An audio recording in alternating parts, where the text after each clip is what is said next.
It's been said that wars have the ability to speed up the process of history. We only have to look at the two world wars of the 20th century to find the necessary evidence to prove that this is indeed the case.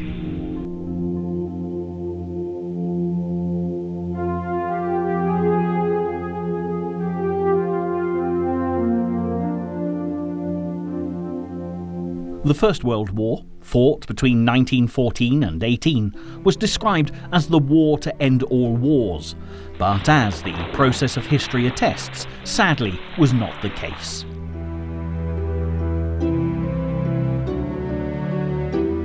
Consequently, when the issues of reparation and redistribution of land came to a head within 20 years of an armistice being signed, matters accelerated at an alarming speed after the formal declaration of war against Adolf Hitler's Germany on the 3rd of September 1939. The Second World War is without doubt a huge topic to cover, and in this programme, thanks to a remarkable collection of archive images, you can see for yourself the great defining moments of this conflict and the legacy left to future generations of lessons to be learned if history is not to be repeated.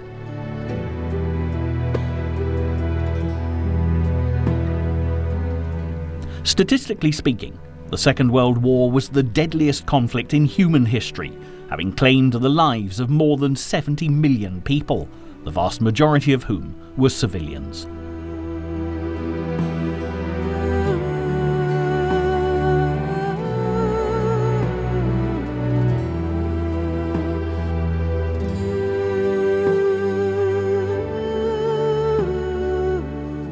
It was also the most costly war of all time in monetary terms as well, at an estimated $1 trillion. And it's only been in more recent years that many of the debts incurred, most notably that of President Franklin D. Roosevelt's generous Lend-Lease to Great Britain, have been paid back in full.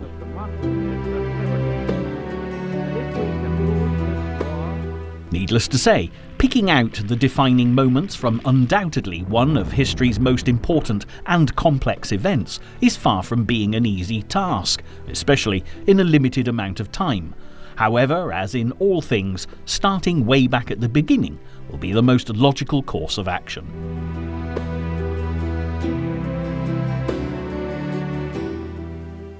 By 1938, it was evident that Adolf Hitler was prepared to go to any lengths, not only to put Germany back on the European map as a force to be reckoned with, but also to build a German empire that would even rival the Romans from so many centuries earlier. Hitler had already marched his army into the Rhineland, forced Austria into unification, and set his sights on the Czech Sudetenland. For the people of Britain, the threat of all-out war with Germany was so real, even gas masks were issued while children were evacuated from London. But the Prime Minister Neville Chamberlain was determined to negotiate a peaceful settlement with Adolf Hitler. In fact, one of the most iconic images of the 1930s is that of Chamberlain returning from meeting the German dictator in Munich, along with Italy's Benito Mussolini and the French Premier Edouard Daladier. The elder statesman waved a piece of paper signed by Hitler, agreeing that if he was unhindered in his bid for the Sudetenland, this would be his last territorial advance in Europe. Chamberlain was given a rapturous reception upon his return, telling the British people that this meant peace for our time. And as the evacuees came safely home, the first defining moment of the Second World War delivered a promise that it might never even begin. However, with all the wisdom that hindsight gives mere mortals, we of course know that Adolf Hitler was not to be trusted. But back in 1938, this was far from common knowledge. What had been happening in Nazi Germany, including the persecution of many Jews, the killing of the mentally ill, and the vicious murders of political opponents, was still little known by the outside world. Yet there's every justification for this being a defining moment, because it gave Adolf Hitler time to build his military strength, and when he marched his troops into the Czechoslovakian capital, Prague, in March 1939, neither Britain nor France was in any position to do anything about it.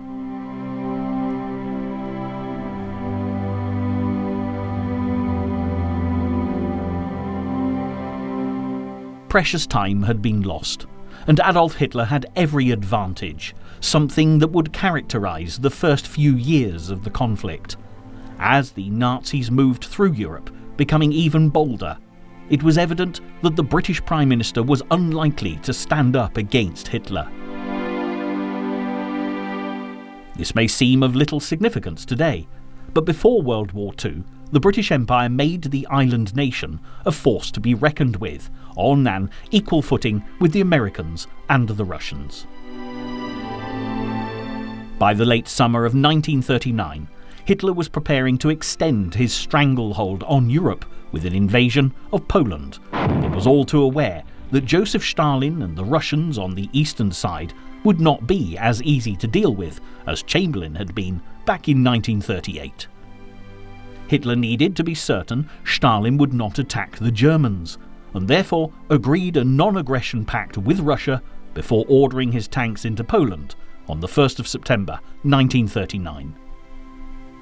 Neville Chamberlain now had to face another defining moment, as along with the French, the British were equally bound by a diplomatic pact to come to Poland's aid.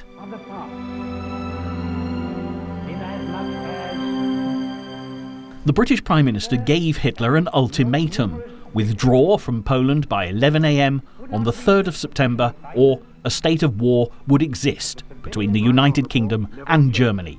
And there being no such undertaking from Hitler, Chamberlain announced the news to the people of Britain in a radio broadcast on that fateful Sunday morning. This morning, the British ambassador in Berlin handed the German government a final note, stating that unless we heard from them by 11 o'clock, that they were prepared at once to withdraw their troops from Poland, a state of war would exist between us. I have to tell you now that no such undertaking has been received, and that consequently this country is at war with Germany.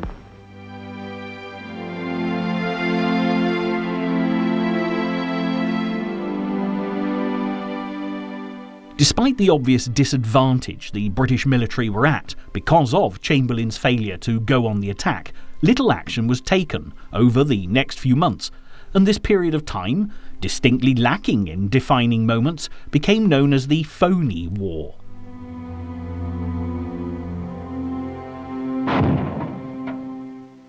Nevertheless, there was nothing phony about Adolf Hitler's strategic advances, but there was one voice loudly making itself heard in British politics, urging Chamberlain to take the fight to the Germans.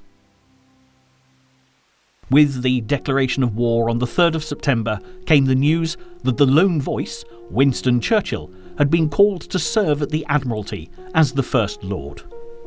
Throughout the 1930s, Winston Churchill had warned the world of the threat that Adolf Hitler's rise to power in Germany posed. But Churchill was dismissed as a political has-been who was well past his sell-by date. When his wise words of warning proved to be so well-founded, this view changed dramatically, and as the people of Great Britain looked for a hero, the Admiralty signalled its ships with just 3 words: "Winston is back." As the Phony War progressed, Churchill again came to the fore, predicting that Hitler would invade the countries of Scandinavia to protect his supply route of raw materials from Norway.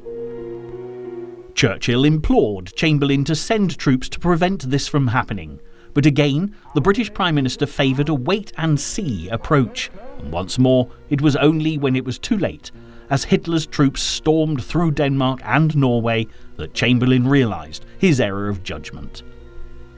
The crowds who had cheered Chamberlain the peacemaker on his return from Munich no longer had any confidence in their Prime Minister, and on the 10th of May 1940 he was replaced by none other than Winston Churchill as head of a wartime coalition government.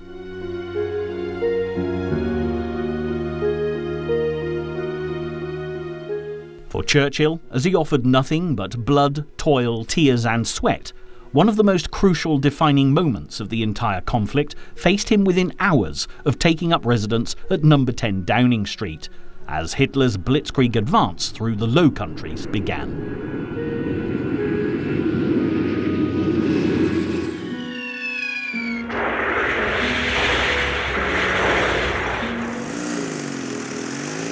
With the British Expeditionary Force, the BEF, already fighting on mainland Europe, Churchill had an added incentive for implementing a rescue mission as the Nazi war machine thundered into France from the east and the south, capturing the Allied troops in a seemingly inescapable pincer movement.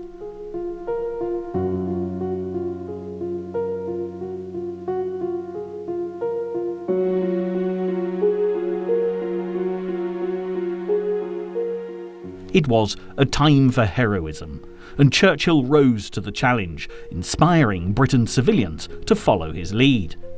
As the Allied forces retreated to the beaches of Dunkirk, facing certain death at the hands of the Germans, the British Navy, augmented by any seaworthy craft that could be mustered to cross the Channel, set out on a daring rescue mission that the elegant Churchill described as a miracle of deliverance.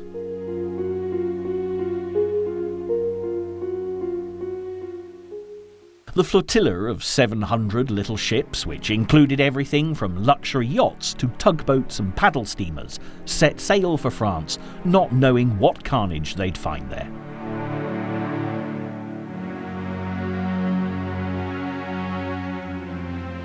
Owners were supplied with nothing more than a tin hat and a warning that they were embarking on a very dangerous mission. And when they reached the French coast, they worked tirelessly to ferry home the waiting soldiers. Some made many journeys, and with the British Navy having estimated being able to rescue about 45,000 men, when the numbers were finally counted, in the early days of June 1940, more than 330,000 Allied servicemen had survived to fight another day.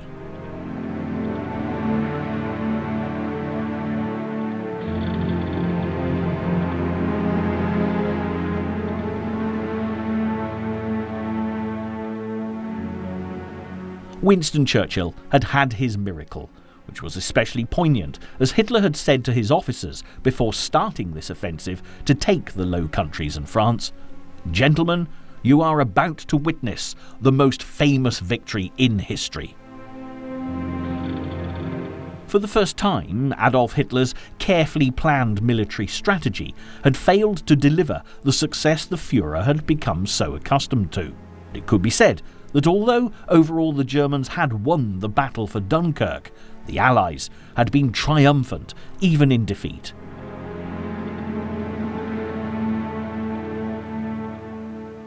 Winston Churchill was now offering inspired leadership, while the people of Great Britain all shared the invincible spirit of Dunkirk, and Hitler now had more of a fight on his hands for the island nation than he could ever have imagined. When you consider what happened at Dunkirk, there are a number of factors that are intriguing, and as defining moments go, the end of May and the beginning of June 1940 are some of the most fascinating of the entire war. Firstly, Hitler, having brilliantly manoeuvred the Allied troops onto the beaches of Dunkirk, ordered his panzer tank divisions to halt just a matter of miles short of the stranded Allies. It's fair to say, with a rescue mission of the scale launched by Churchill highly unlikely, that Hitler could have assumed he would have all the time in the world to allow his Air Force, the Luftwaffe, the honour of finishing the operation.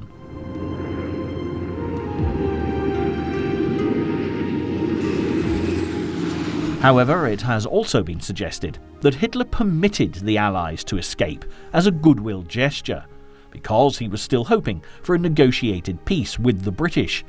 But if this was indeed the case, he had seriously misjudged the mood of his enemy.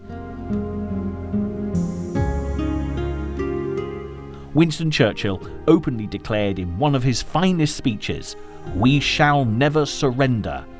And Hitler quickly realised if he was going to invade Britain, he would have a huge battle ahead of him that, despite his position of strength, would result in Adolf Hitler's first defeat of the conflict. From a strategic point of view, Hitler was well aware that the German navy was inferior to that of the British, while the Luftwaffe, on paper at least, was significantly stronger than the RAF. Consequently, the Battle of Britain began on the 10th of July 1940, as Hitler aimed to destroy the British Air Force and their bases, so that when his invasion force attacked, there'd be no hindrance from the skies.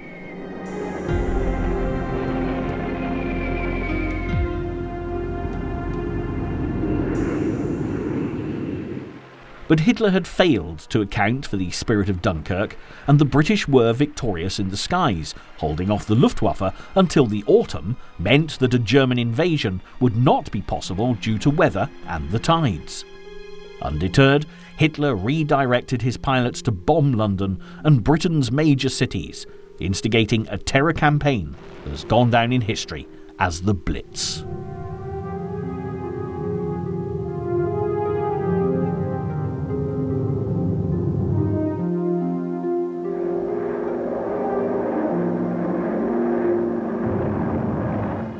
Again, the Dunkirk spirit came to the fore as communities rallied to support each other, and although the British stood alone in the struggle against Adolf Hitler, as 1941 dawned, the conflict was escalating on a global scale, and assistance from the United Kingdom's natural allies, the USA, was soon forthcoming. From the outbreak of World War II, the American President Franklin D. Roosevelt had been keen to support the Allies' fight against Adolf Hitler, but due to isolationist public opinion, America had remained neutral. However, when after losing so many vehicles and vast quantities of ordnance on the road to Dunkirk, Winston Churchill begged Roosevelt to "give us the tools and we will finish the job." The American president did all that he could short of declaring war on Germany, passing a Lend-Lease Act in March 1941 that would provide the funding to enable Britain some chance of withstanding Hitler's onslaught.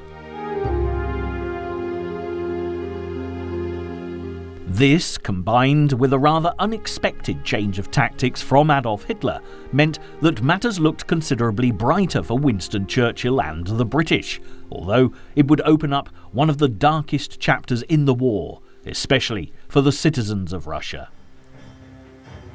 Having failed to achieve the objectives of Operation Sea Lion, the code name for the invasion of Great Britain, on the 22nd of June 1941, Adolf Hitler set Operation Barbarossa in motion, as 3 million German troops marched into Russia, opening up an eastern front.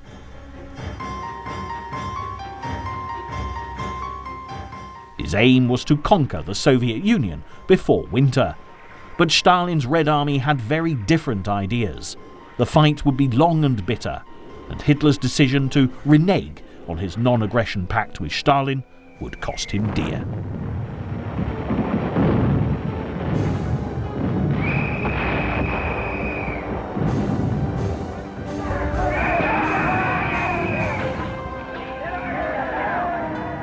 What's more, the alliances of the conflict to date changed overnight, and Winston Churchill immediately contacted Stalin to secure the might of Russia to fight for the Allied cause.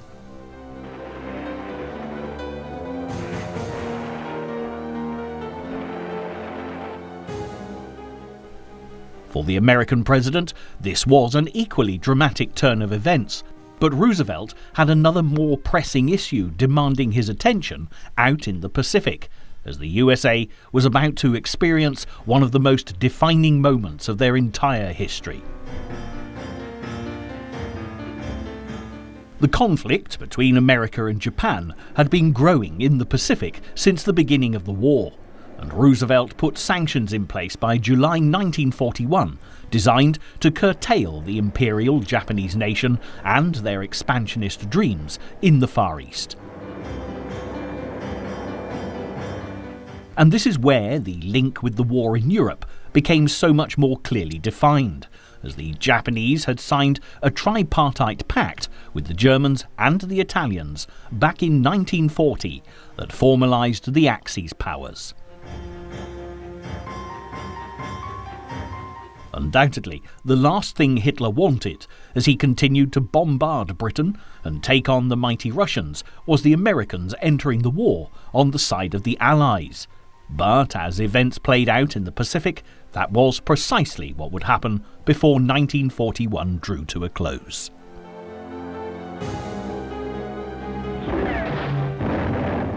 Just as Hitler had built his power base in Europe during the 1930s, the Japanese had been expanding their empire, most notably occupying territory in China, instigating the Second Sino-Japanese War in 1937, which resulted in Japan resigning from the League of Nations.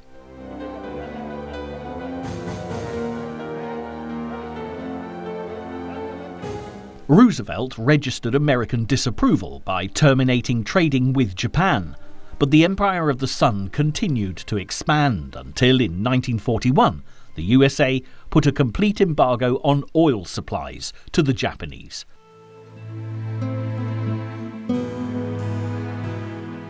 This was a major problem, as America provided 80% of Japan's oil, and if going to war with the USA was the only way to secure this most precious of raw materials, the Japanese were prepared to do it.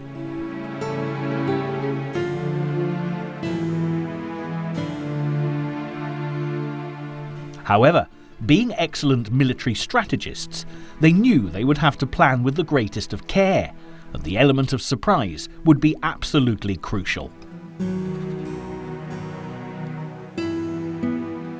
In fact, Japan's Admiral Yamamoto instigated the first request for naval intelligence on the American fleet based in Hawaii in 1940, and as relations with Washington deteriorated, the plan to bomb the US Navy at Pearl Harbor on Sunday the 7th of December 1941 really began to take shape.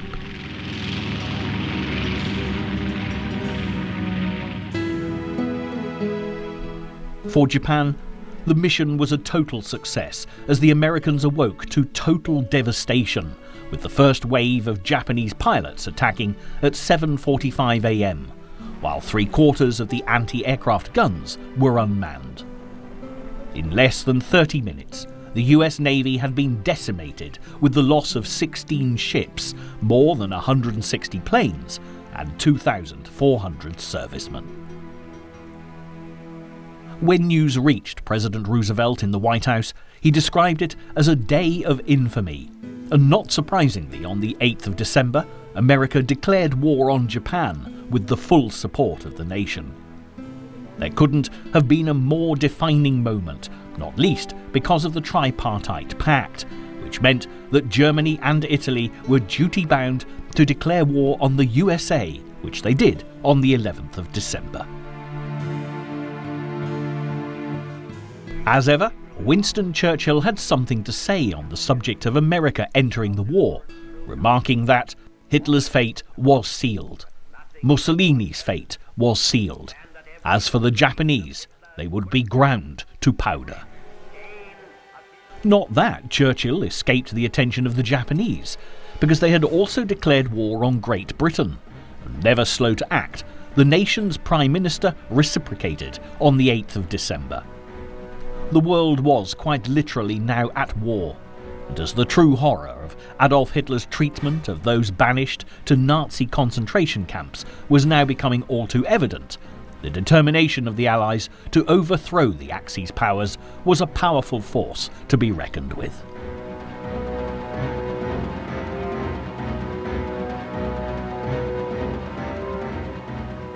At the beginning of 1941, Winston Churchill and the British had stood alone in their battle to withstand the Nazi threat, and Hitler was still very much in the ascendancy.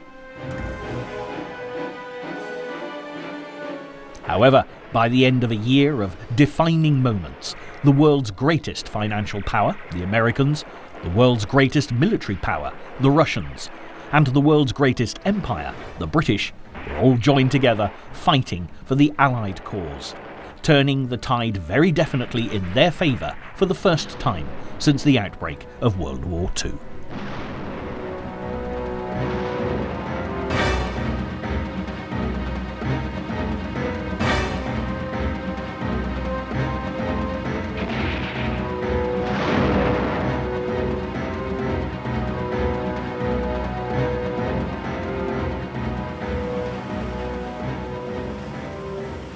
The arrival of the Americans on the field of battle made a huge impact, quite literally, on a global scale, as 1942 progressed. This wasn't always considered positive, however, and when the GIs flooded into the UK with their stylish uniforms and Hollywood accents, the British men described them as overpaid, oversexed, and over here. Perhaps not surprisingly, the GIs were extremely popular with the ladies of Britain, bringing with them such rationed treasures as cigarettes, chocolate, and nylon stockings, which no doubt went a long way to fueling such jealous comments. Nevertheless, the Americans had their own witty retort, describing their British counterparts as underpaid, undersexed, and under-Monty. The Monty in question was in fact the British general Bernard Montgomery, and the Americans came into contact with this maverick Englishman when they were sent to provide assistance to the Allies in North Africa. Montgomery became famous for choreographing such defining moments as the Allied victory at the Second Battle of El Alamein, turning the war in the desert dramatically. Hitler's desert fox, Erwin Rommel, had been unable to defeat Montgomery's 8th Army, and this battle certainly marked the end of any further Axis expansion in North Africa.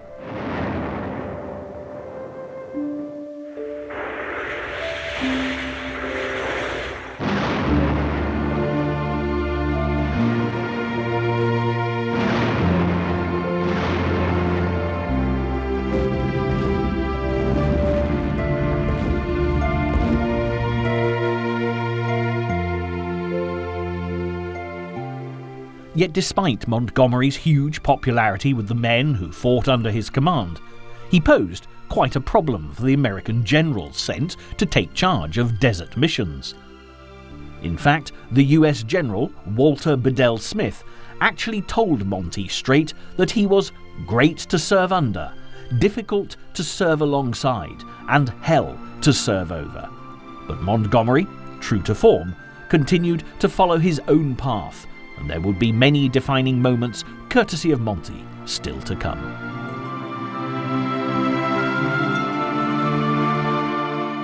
Yet the frustrations of dealing with such colourful characters as Montgomery were minor compared to the onslaught Japan was orchestrating in the Pacific, and it wasn't only the Americans who faced the imperial strength of the Japanese army. With attacks on the American territories of Guam and the Philippines, the Dutch East Indies and British-held Malaya, Japan was advancing at an alarming rate, fueled by the attraction of raw materials such as oil and rubber.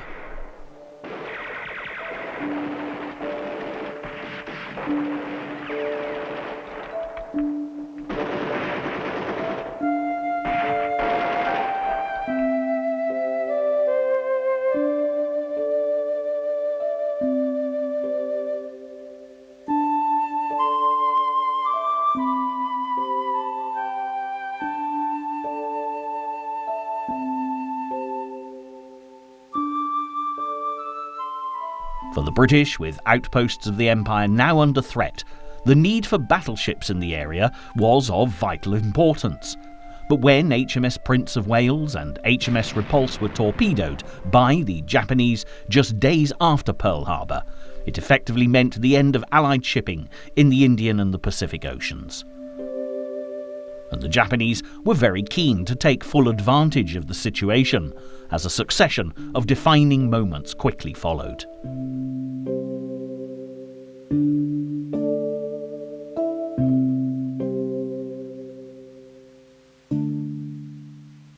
On Christmas Day 1941, the British dependency of Hong Kong fell to the Japanese, and a month later the British troops withdrew from Singapore, which also surrendered to the Japanese on the 15th of February 1942. Thousands of soldiers from Great Britain, along with Indian and Australian personnel, were taken as POWs and suffered barbaric treatment at the hands of the Japanese, as did many captured civilians, including women and children.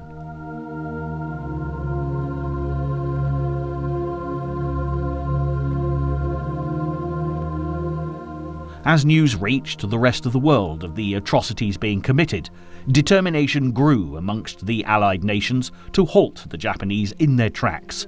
And when 76,000 Americans were taken prisoner when the Philippines surrendered, President Roosevelt was swift to take action. The men were forced to walk more than 100 kilometers in the hot sun in what has gone down in history as the Bataan Death March, with many dying as a result, incensing the people back home in America. In retaliation, the US launched a blistering attack on the Japanese capital, Tokyo, sending shockwaves through the city. And on this occasion, it was the Americans who had the element of surprise on their side. As a defining moment, the bombing of Tokyo by the Americans was major, but shortly after this, one of the most significant naval battles of all time was set to take place between Japan and the USA, and it was considered to be a crucial turning point in the war for the Allies. At the end of May 1942, the Japanese fleet set sail for the island of Midway Atoll, believing that they had kept their plans top secret. But the Allies had cracked the codes used by the Japanese and were ready and waiting, with the first air battle they engaged in destroying a quarter of Japan's air force. It was a disaster for the Empire of the Sun. They had lost aircraft, carriers, and more than 3,500 men, and they would never again be able to fight a naval battle from a position of strength.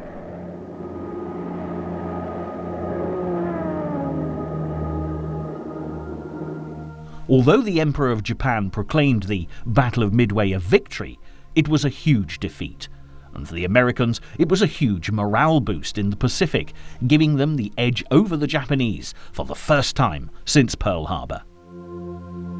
Slowly things were improving little by little for the Allies, and in the European theatre of war, the Russian Red Army were beginning to make life very difficult for the German invaders.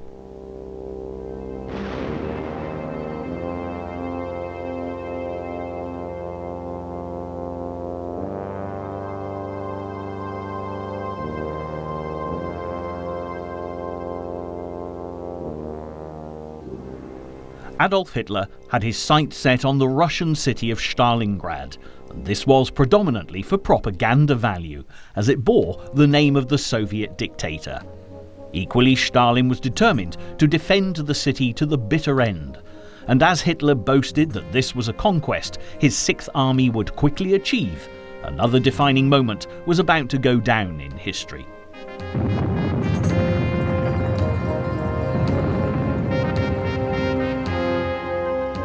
The conditions at Stalingrad were truly appalling for both fighting forces, and it proved to be the bloodiest battle in human history, with civilians caught in the crossfire treated with the worst kind of brutality. The combined casualties have been estimated at more than 1.5 million, with neither side able to give way, as Hitler and Stalin took on a siege mentality, refusing to even contemplate defeat.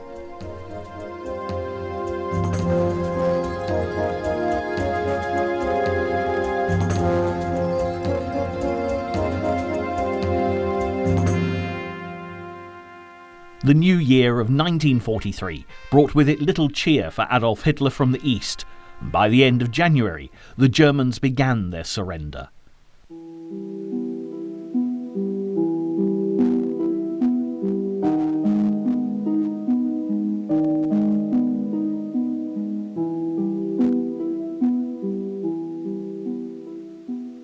When the Red Army celebrated winning the Battle of Stalingrad on the 2nd of February. They had completely destroyed the German Sixth Army.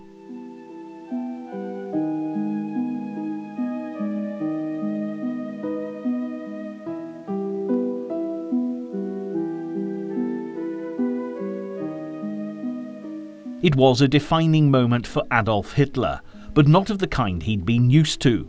And as his health deteriorated, possibly due to the onset of Parkinson's disease, his behaviour became even more unpredictable. However, there was one area where the Germans were seemingly unbeatable, namely at sea. Out in the Atlantic, the German U-boat offensive was devastating for the Allies. Even Winston Churchill later commented that the only thing that had really frightened him during the war was the U-boats.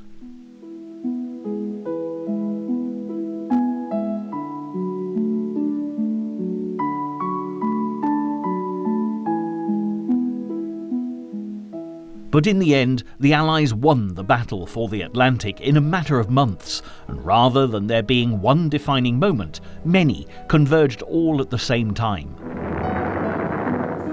The brilliant code breakers at Bletchley Park, in the heart of the English countryside, consistently deciphered the Germans' Enigma transmissions, and combined with a new radar system that could detect submarines, which was small enough to be carried by patrol aircraft, the Allies were able to seize the advantage, and the war reached another turning point as Hitler's dominance at sea was steadily neutralised.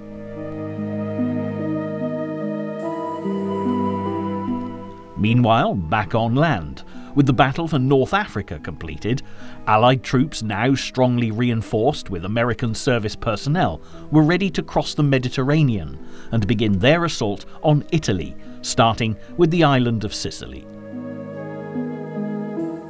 Although Operation Husky, as it was codenamed, was a success, the Germans and the Italians put up strong resistance. However, for the people of Italy, fighting Adolf Hitler's battles was something they no longer had any heart for, and an armistice was signed with the Allies on the 8th of September 1943. Mussolini was imprisoned on the orders of Italy's King Victor Emmanuel III, but the Germans rescued Mussolini from prison, and he was restored as a puppet ruler with the Nazis in total control of Italy. Europe was now a maelstrom of changing power bases, and despite matters progressing more slowly than had been anticipated in Italy, the Allies' plans for perhaps the biggest defining moment of the entire conflict were ready to be put into action. On the 6th of June 1944, a day later than had been anticipated because of the truly appalling weather conditions in the English Channel, an invasion force left the south coast of Britain heading for the beaches of Normandy.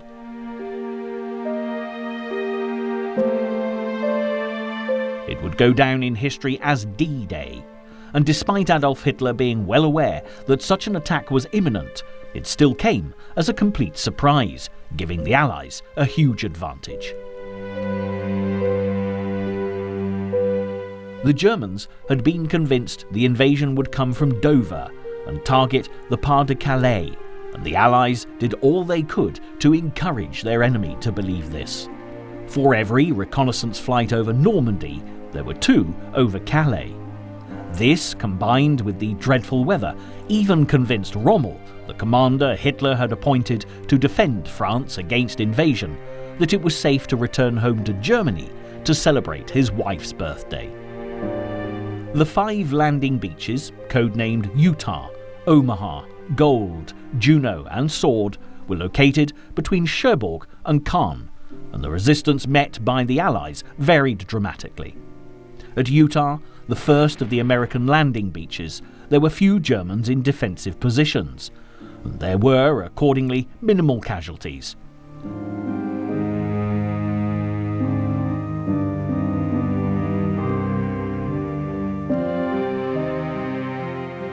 But on neighbouring Omaha, the US soldiers were met by an elite German division and the carnage resulted in huge losses for the unsuspecting Allied servicemen.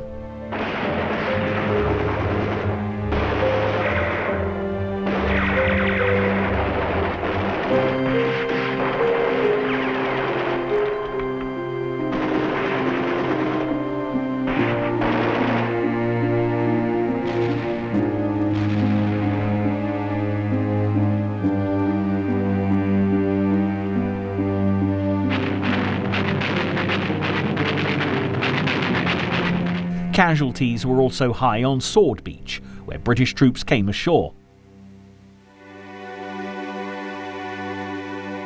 Nevertheless, by the end of D-Day, it was evident that the mission which had been so crucial to the Allies winning the war had heralded the beginning of the end.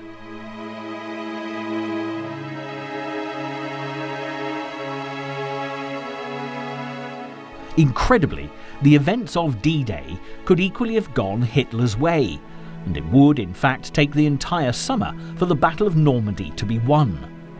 It was a costly campaign, with the Allies suffering casualties in excess of 210,000, almost 40,000 of which were fatalities.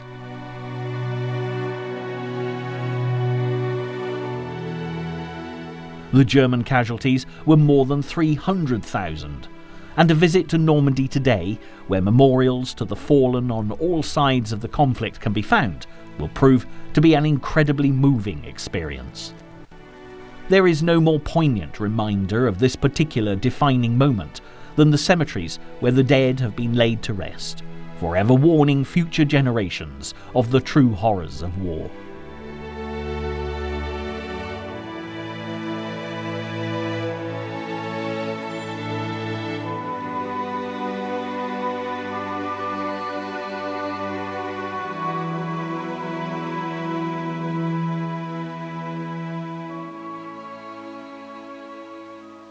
An event of the magnitude of D-Day certainly sent ripples in motion that would have far-reaching consequences, often in the most unexpected quarters. Although everyone's heard of the French resistance, many of us are not even aware that there was in fact a German resistance. But shortly after D-Day, an assassination attempt on the life of Adolf Hitler proved that such a movement not only existed, but was also well enough established to very nearly succeed in ending the Führer's reign of terror. There had been attempts made on Hitler's life by his own people right from his early rise to power, but the problem had always been getting close enough to him for it to be successful. However, when Klaus Schenk von Stauffenberg, previously a model German soldier who'd been awarded the Iron Cross, became horrified by Hitler's treatment of the Russians, most notably the Jews, while serving on the Eastern Front, things changed dramatically. When von Stauffenberg was made Chief of Staff to the Commander of the Home Army in June 1944, part of his role involved liaising directly with Hitler, and he certainly intended to make the most of the opportunity. The plan, Operation Valkyrie, was put into action on the 20th of July 1944, after the D-Day landings had been such a success for the Allies. Von Stauffenberg carried a bomb concealed in a briefcase into a meeting with Hitler at his Wolfschanze base in northern Poland.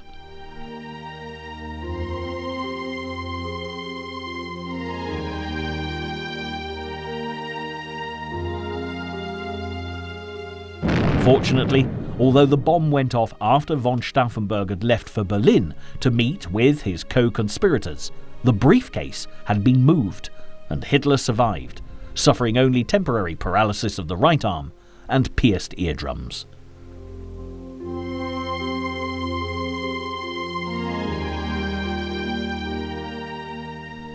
What might have been a major defining moment that would undoubtedly have shortened the war by many months had failed to happen, and despite the outcome of the conflict now being almost certain to go the Allies' way, many lives would still be lost that could have been saved if Operation Valkyrie had resulted in the death of Adolf Hitler. it was also evident that the Allies themselves viewed victory as a foregone conclusion, and as the Germans retreated back to their homeland towards the end of 1944, Allied command decided to hold their positions in France and make one final push for Berlin in the spring.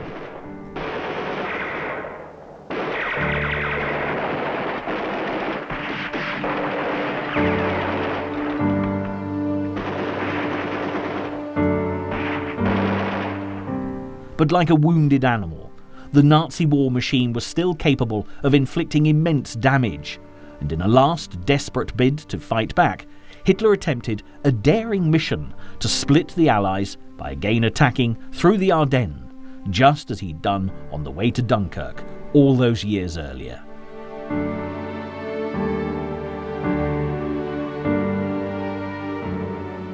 Beginning on the 16th of December, what has gone down in history as the Battle of the Bulge saw the American forces in the district thrown into turmoil. Nevertheless, the Germans were unable to capitalise on their advantage, and by early January 1945, Hitler withdrew his forces from the Ardennes, and the Battle of the Bulge was recorded as a decisive Allied victory.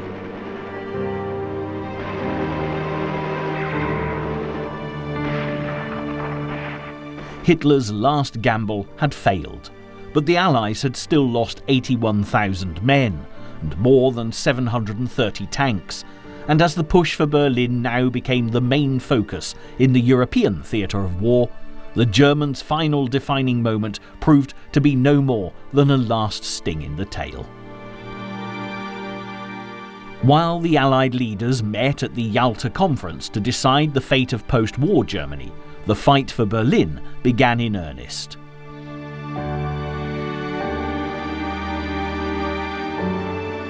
The Russians moved steadily from the east, while the Western Allies crossed the Rhine, and by April the Soviet troops, some 3 million strong, had dealt brutally with the last traces of German resistance.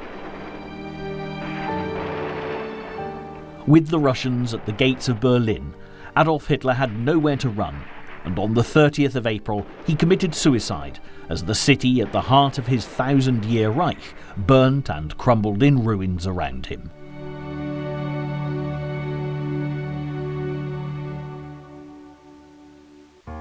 Effectively, the war in Europe was over, and after the official surrender on the 7th of May, VE Day was celebrated in style. As defining a moment as the death of Adolf Hitler was, the passing of another of World War II's main protagonists earlier in April was equally significant. Franklin D. Roosevelt had made a huge contribution to bringing peace to Europe, and he never did get to see the results of his endeavours.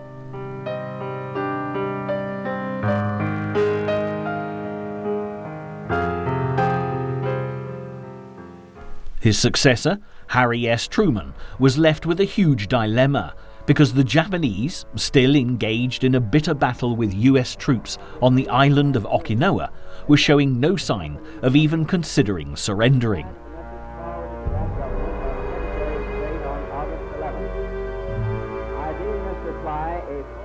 In desperation, they were by this stage using kamikaze pilots, sacrificing young Japanese men to continue a war they couldn't win. And Truman realised that drastic measures were going to be required if further huge losses of American servicemen were to be prevented.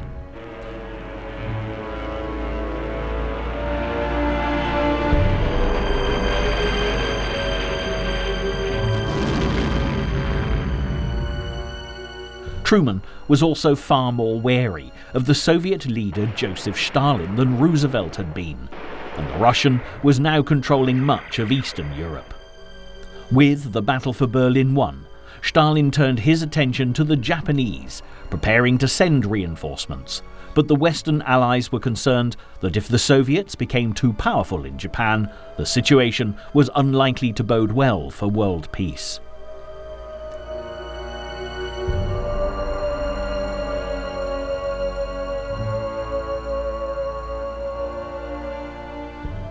The American president was presented with a possible solution, when the testing of a new weapon proved successful in the Mexican desert on the 16th of July. Truman now had an atomic bomb at his disposal, and on the 6th of August, a US B-29 named the Enola Gay dropped the first atom bomb on the Japanese town of Hiroshima.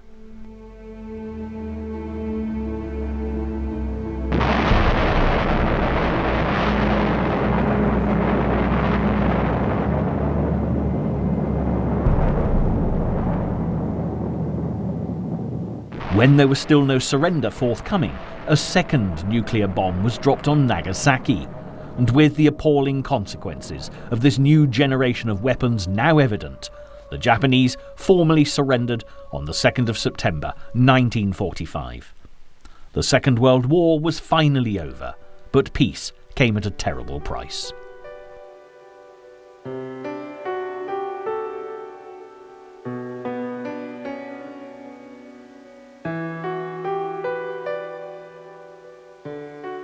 Recovery for the victors and the vanquished was going to take years, as nations started to rebuild themselves. But the scars of the conflict would, without doubt, shape not only the immediate future of the post-war world, but also have far-reaching consequences into the next millennium.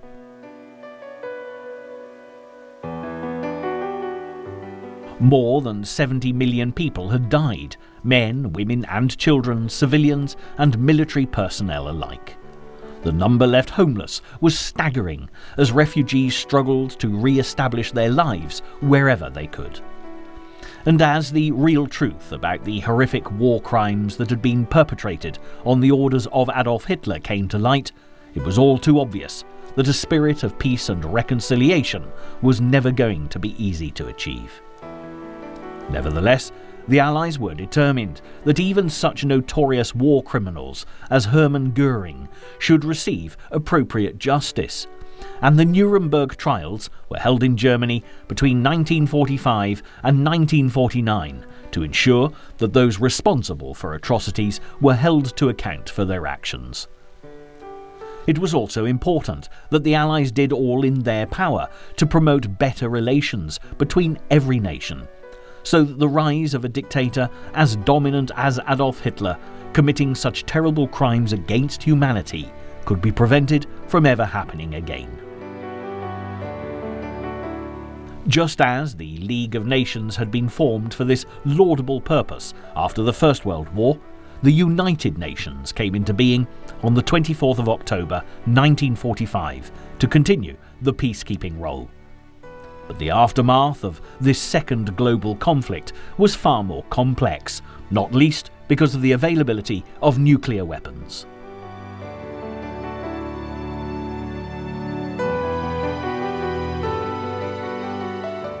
The alliance between Russia, America and Britain had always been uneasy, and East-West relations started to deteriorate long before the end of the war. And it was soon evident that the USA and the USSR were now the major powers in the brave new world post-1945. The British Empire was in effect finished, and with the nations previously occupied by colonial powers gaining their independence, the maps were all having to be redrawn. But as India, once described as the jewel in the empire's crown, escaped British rule, it faced further turmoil, resulting in the independence of the Muslim nation of Pakistan. Meanwhile, in Britain, Winston Churchill lost the general election of 1945, shortly after peace was declared, as the people he had led through such terrible times turned to Clement Attlee and the Labour Party to rebuild a more socially aware Britain, complete with a cradle-to-the-grave national health service. There was also the big question of how to manage Germany in the devastation left by Hitler and Nazi Party politics, and it was partitioned off into 4 zones, coordinated by the Allied Control Council. However, as a Cold War developed between the USA and the Soviet Union, the American, French and British zones joined together to form the Federal Republic of Germany, while the Russian zone became the German Democratic Republic. As matters deteriorated yet further between the USA and Russia after their head-to-head involvement supporting opposing factions in the Korean War, which began in 1950, and the Vietnam War fought into the 1960s, a closed border was created by the Russian-backed communists, separating East and West Germany. This was never more graphically demonstrated than in the city of Berlin, where in 1961 a great wall was constructed, preventing the people from the communist East having any contact with their neighbours in the West. In the post-war years, the Russians continued to strengthen their position with the Warsaw Pact. The Americans did the same with NATO. But as a result, during the 1950s and 60s, there were some extremely dangerous clashes, and the threat of a nuclear war between the two emerging superpowers became a threat of total destruction for the whole world. Perhaps memories of the horrific aftermath of Hiroshima and Nagasaki were sufficient a deterrent for common sense to prevail, and as the years went by, globally the superpowers at least settled to an uneasy stalemate. It could be said that the final defining moment of World War II didn't occur until the Berlin Wall was torn down in 1989, as the communist regime fueled by the legacy of Joseph Stalin collapsed. Ironically, in the city where Adolf Hitler had made his bid for world supremacy, a spirit of reconciliation has triumphed over the evils of tyranny, because in 1990 East and West Germany were reunified. If you come to Berlin today, you'll find a true